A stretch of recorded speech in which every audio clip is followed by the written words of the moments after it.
sẽ tia cả lâu đón chuyện cả thấy hiểu tôi là vào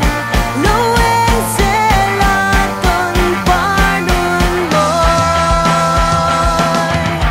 rồi là viên vũ sẽ làm tròn lệ mi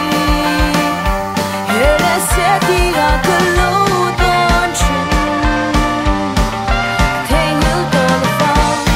lâu em sẽ là con ba luôn mỏi rồi là viên vũ sẽ làm